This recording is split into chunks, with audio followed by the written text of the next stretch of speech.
Donc bonjour à tous et à toutes mes petits curieux. Aujourd'hui on va parler de l'évolution des ventes et du profit d'Apple entre 2013 et 2020. Mais avant cela, je vous invite à liker la vidéo, à la partager et à souscrire si celle-ci vous intéresse. Donc le beau gosse que vous voyez ici n'est d'autre que Tim Cook. Il est né le 1er novembre 1960, il a 60 ans. Son père était ouvrier de chantier naval et sa mère, c'est une femme au foyer. Donc on peut dire que Tim Cook est un peu la personnification de l'American Dream, c'est-à-dire qu'à force de travail, on arrive au cime du pouvoir et c'est un peu Tim Cook.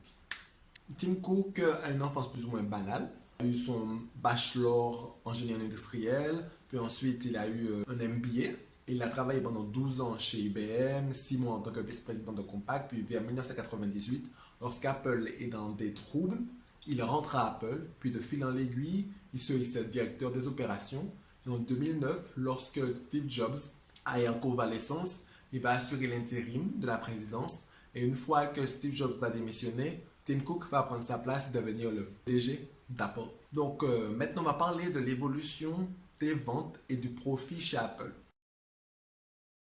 Donc avec ces deux magnifiques graphiques, d'un côté l'évolution des ventes, de l'autre côté l'évolution des profits d'Apple, on remarque que la croissance d'Apple est positive. Globalement, qu'elle est positive. On remarque une seconde chose aussi, c'est que les deux graphiques sont plus ou moins parallèles. Cela laisse présager qu'il y a une bonne gestion des coûts chez Apple, puisque lorsque la vente augmente, les profits augmentent, lorsque les ventes baissent, les profits baissent, ce qui paraît tout à fait logique.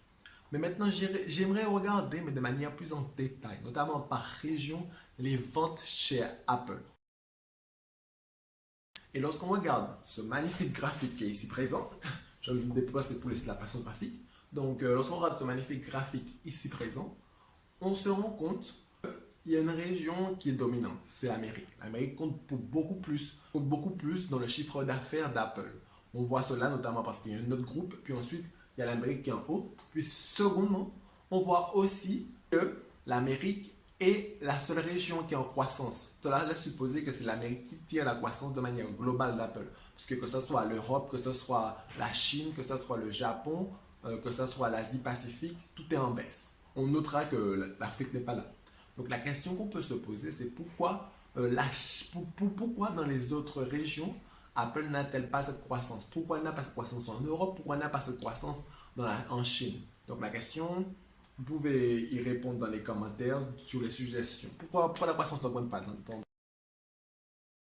Maintenant, on peut regarder les ventes par produit chez Apple avec cet autre graphique qui montre les ventes par produit chez Apple de 2015 à 2020. Lorsqu'on regarde ces ventes par produit chez Apple de 2015 à 2020, on remarque encore une fois qu'il y a un produit qui est plus important que les autres et ce produit, c'est l'iPhone. On le voit parce que notamment, il est dans un autre palier, quoi. Il y a l'iPhone, puis ensuite, tu as les autres produits.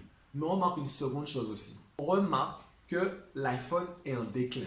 On regarde le point de départ et le point de fin, on voit que ça baisse. Mais par contre, on voit aussi qu'il y a deux autres catégories de produits qui augmentent chez Apple. Ces catégories de produits sont tout ce qui est service, donc c'est l'Apple Store, la publicité, l'Apple, je ne sais pas trop quoi, il y a un tas de choses. Donc je vais essayer de le mettre là, tous les produits.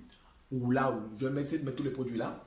Puis ensuite, il y a aussi le Wearable Hub and Services, je vais mettre tous les produits ici qui augmentent. Donc la question qu'on peut se poser là, ici maintenant, c'est est-ce que l'iPhone est toujours l'avenir d'Apple? Et est-ce que Apple ne serait pas forcément en transition? Donc maintenant, j'aimerais vous montrer la moyenne par produit des ventes entre 2015 et 2020.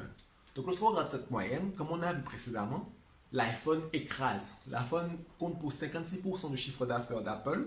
Puis ensuite, on a d'autres produits, mais c'est vraiment l'iPhone qui écrase le plus. Maintenant, on va regarder ce même graphique, mais c'est pour la moyenne de ventes par région. Et comme on avait vu avec le premier graphique, on voit très bien qu'il y a une région qui domine, c'est l'Amérique pour 46%, puis ensuite vient l'Europe à 21% et la Chine à 20%. Donc pour résumer, je vous invite à me donner votre avis sur ce qu'on veut de voir, c'est-à-dire pourquoi Apple n'arrive-t-elle pas à avoir de croissance en Europe, en Chine, en Asie-Pacifique, pourquoi c'est sur ce marché domestique qui a le plus de croissance. Et deuxièmement, est-ce que l'iPhone serait toujours l'avenir d'Apple? ou comment vous voyez-vous l'avenir d'Apple? Donc, merci beaucoup encore une fois. Je vous invite à liker, à commenter, à aimer. Et voilà, et à partager. Bisous. Ciao.